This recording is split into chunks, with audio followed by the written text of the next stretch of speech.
러시아와 우크라이나 전쟁은 21세기 국제 질서에 가장 강력한 충격을 안긴 사건 중 하나로 기록되고 있다.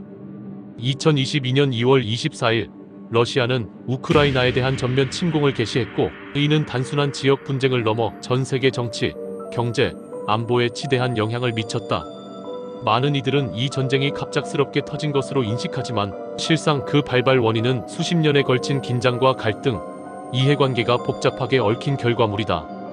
냉전 종식 이후 형성된 세계 질서의 균열과 러시아의 안보 우려, 우크라이나의 서방 지향 움직임, 그리고 양국 사이의 뿌리 깊은 역사적 대립이 마침내 폭발한 것이다. 러시아, 우크라이나 전쟁은 단순히 국경을 둘러싼 싸움이 아니다. 그것은 세력권의 재편과 국가 정체성, 그리고 국제법 질서에 대한 근본적인 도전을 내포하고 있다. 특히 러시아는 서방의 북대서양 조약기구 NATO 확장을 자국 안보에 대한 심각한 위협으로 간주해왔고, 우크라이나가 서방 진영에 가까워지는 것을 결코 좌시할 수 없었다. 반면 우크라이나는 독립 이후 지속적으로 자주성을 추구하며 유럽연합 EU과 나토 가입을 통한 국가 안보 강화와 경제 발전을 모색해왔다. 이 상충하는 전략적 이해관계가 결국 무력 충돌로 이어진 것이다. 그렇다면 러시아는 왜 지금 이 시점에 이런 대규모 침공을 결심하게 되었던 것일까? 단순한 영토 야욕이나 세력 확장이 아니라 러시아가 느낀 위기의식과 국제 정치 무대에서의 전략적 고립이 이 결정을 이끌어낸 것은 아닐까? 또한 우크라이나는 왜 그토록 위험을 감수하면서도 서방과의 협력을 멈추지 않았던 것일까? 러시아, 우크라이나 전쟁의 발발 원인을 분석하는 것은 단순히 과거를 되돌아보는 작업이 아니라 향후 이 지역의 평화 가능성과 국제 질서 재편을 전망하는 데 있어 반드시 필요한 과정이다. 본 글에서는 러시아, 우크라이나 전쟁 발발의 깊은 배경을 차근차근 짚어보고자 한다. 명확한 사실과 신뢰할 수 있는 연구 자료를 토대로 전쟁이 왜 불가피했는지, 그리고 양국과 세계가 이 전쟁에 어떻게 휘말리게 되었는지를 탐구할 것이다. 치열했던 외교 전쟁, 실패한 협상, 그리고 각국의 계산이 교차했던 긴박했던 순간들을 되짚으며 오늘날 우리가 목격하고 있는 참혹한 전장의 시작을 이해해보고자 한다. 러시아, 우크라이나 전쟁의 발발 원인을 이해하기 위해서는 단순히 2022년 2월의 사건만 바라볼 것이 아니라 보다 긴 시간 축에서 두 국가 사이에 쌓여온 긴장과 갈등을 들여다보아야 한다. 이 전쟁은 갑작스럽게 발생한 것이 아니라 오랜 시간 쌓여온 지정학적 갈등과 전략적 계산이 폭발한 결과였다. 첫 번째로 주목해야 할 것은 냉전 이후의 유럽 안보 질서 변화다. 1991년 소련 붕괴 이후 미국을 중심으로 한 서방 진영은 나토를 동유럽까지 확장해 나갔다. 폴란드, 체코, 헝가리 등이 가입하고 이후 발트 3국까지 나토에 편입되면서 러시아는 점점 전략적 고립감을 느끼게 되었다. 러시아는 이를 자국 안보에 대한 심각한 위협으로 간주했다. 푸틴 대통령은 여러 차례 나토 확장이 러시아의 붕괴를 초래할 것이라고 경고했으며, 우크라이나가 나토에 가입하려는 움직임은 러시아 입장에서 결코 용납할 수 없는 적신호였다. 두 번째 요인은 우크라이나의 정체성 변화와 서방 지향이다. 우크라이나는 독립 이후 친서방 세력과 친러시아 세력이 끊임없이 대립해왔다. 그러나 2004년 오렌지 혁명, 2014년 유로마이단 혁명은 명백히 친서방 성향이 우세함을 보여주었다. 특히 유로마이단 혁명 이후 친러시아 성향의 대통령이 축출되고 친서방 성향의 정권이 들어서면서 러시아의 위기의식은 극대화되었다. 우크라이나가 유럽연합 EU 가입을 추진하고 나토 가입 의사를 명확히 밝히면서 러시아는 더 이상 외교적 수단만으로는 자국의 전략적 이익을 지킬 수 없다고 판단했다. 세 번째로는 크림반도 병합과 동부 우크라이나 분쟁이다.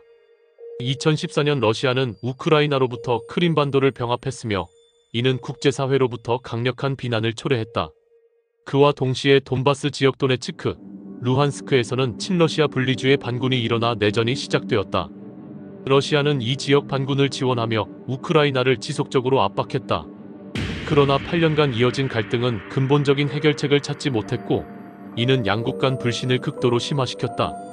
러시아는 서방이 약속한 민스크 협정 이행이 이뤄지지 않았다며 우크라이나와 서방을 비난했고, 무력 해결을 선택하는 쪽으로 점차 기울어갔다. 네 번째로는 국내 정치적 요인이다. 푸틴 대통령은 장기 집권 체제를 강화하며 러시아 내부 결속을 다지고자 했다. 그러나 경제 침체, 코로나19 팬데믹 이후 사회적 불만이 커지는 가운데 외부의 적을 부각시키고 국민적 단합을 유도하는 전략이 필요했다. 우크라이나 전쟁은 러시아 내 민족주의를 자극하고 서방과의 대립 구도를 명확히 하여 푸틴의 정치적 입지를 강화하는 데 유리한 카드였다. 실제로 2022년 침공 직후 러시아 내 여론은 일시적으로 결집하는 모습을 보였다. 다섯 번째로는 국제사회의 대응과 전략적 오판이다. 러시아는 서방이 우크라이나를 위해 적극적으로 군사 개입하지 않을 것이라고 판단했다. 아프가니스탄 철군 과정에서 드러난 미국의 소극적 대응, 유럽 내부의 분열, 경제적 이해관계 등을 감안했을 때 러시아는 서방이 강경하게 나오지 못할 것으로 본 것이다. 이러한 전략적 오판은 전면전을 결심하게 만든 주요 원인 중 하나였다. 그러나 실제 전개는 러시아의 예상과 달랐다. 미국과 유럽연합은 강력한 경제 제재를 가하고 군사 지원을 강화하며 우크라이나를 적극적으로 지원했다. 이러한 5가지 요인이 복합적으로 작용하면서 러시아, 우크라이나 전쟁은 피할 수 없는 충돌로 이어졌다. 자료에 따르면 2021년 말부터 러시아는 대규모 병력을 우크라이나 국경 주변에 집결시키기 시작했다. 서방은 이를 두고 침공 준비로 해석했지만 러시아는 군사훈련이라고 주장했다. 그러나 2022년 2월 러시아는 우크라이나 동부의 특별 군사작전을 명분으로 전면 침공을 개시했다. 이는 명백한 국제법 위반이었고 국제사회는 즉각적으로 러시아를 규탄했다.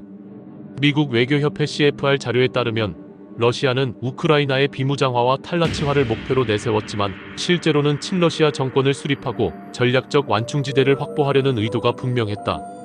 전쟁이 발발한 이후 우크라이나는 예상과 달리 강력하게 저항했다. 젤렌스키 대통령은 국민적 결속을 이끌어내며 유럽과 미국의 지원을 끌어냈고 서방의 첨단 무기가 전장에 투입되면서 전세는 장기전 양상으로 접어들었다. 러시아는 초기 목표였던 키이우 점령에 실패했으며 이후 전선을 동부와 남부로 재편해 장기 소모전에 들어갔다. 국제정치학자 존 미어샤이머는 서방의 무책임한 확장이 전쟁의 불씨를 제공했다고 분석한 반면 많은 다른 연구자들은 러시아의 제국주의적 야망이 전쟁을 불러왔다고 지적한다. 이처럼 러시아, 우크라이나 전쟁의 발발 원인은 하나의 관점만으로 설명할 수 없다. 지정학적 이해관계, 국가 정체성, 국내 정치, 국제체계의 변화가 얽히고 설켜 폭발한 것이며 이는 현대 국제정치의 복잡성을 여실히 드러내는 사례가 되었다. 결론적으로 러시아, 우크라이나 전쟁은 단순한 국경 분쟁이나 영토 확장전이 아니다. 그것은 세계 질서의 균열과 패권 경쟁, 민족주의, 역사적 상처가 뒤얽힌 복합적 비극이다. 그리고 이 전쟁은 여전히 진행 중이다. 그 끝이 어디일지, 또 어떤 국제 질서의 변화를 가져올지는 아무도 확신할 수 없는 상황이다. 러시아, 우크라이나 전쟁은 단순한 무력 충돌을 넘어 현대 국제정치의 모순과 균열을 여실히 드러냈다. 전쟁 발발의 원인은 냉전 이후 변화된 안보 구도, 우크라이나의 서방 지향, 러시아의 전략적 불안, 그리고 실패한 외교적 조율이라는 복합적인 배경 속에서 형성되었다. 이 전쟁은 한순간의 감정적 결단이 아니라 수십 년간 누적된 긴장과 불신, 전략적 계산 끝에 터져나온 필연적인 결과였다. 특히 러시아는 자국 안보를 이유로 침공을 정당화했지만 국제법과 주권 존중이라는 현대 국제 질서의 기본 원칙을 정면으로 위반했다.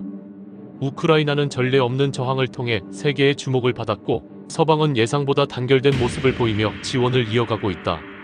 그러나 전쟁은 여전히 끝나지 않았고 수많은 인명피해와 파괴, 그리고 세계 경제에 미친 충격은 쉽게 회복되지 않을 상처로 남고 있다. 러시아, 우크라이나 전쟁은 한 국가의 운명만이 아니라 21세기 세계 질서의 방향을 가늠할 중대한 시험대가 되었다. 이 전쟁이 어떤 결말을 맞이하든 우리는 분명히 깨달아야 한다. 국가 간 신뢰가 무너질 때, 대화 대신 총성이 울릴 때 그 대가는 너무나 참혹하다는 사실을 말이다. 전쟁을 이해하는 것은 단지 과거를 돌아보는 것이 아니다. 그것은 같은 비극을 반복하지 않기 위한 최소한의 책임이기도 하다. 오늘의 참상을 통해 내일의 평화를 꿈꾸는 것, 그것이 우리가 이 전쟁을 기억해야 하는 이유다. 평화란 단순히 전쟁이 없는 상태가 아니라 정의가 꽃 피우는 살아 숨쉬는 과정이다. 마틴 루터 킹 주니어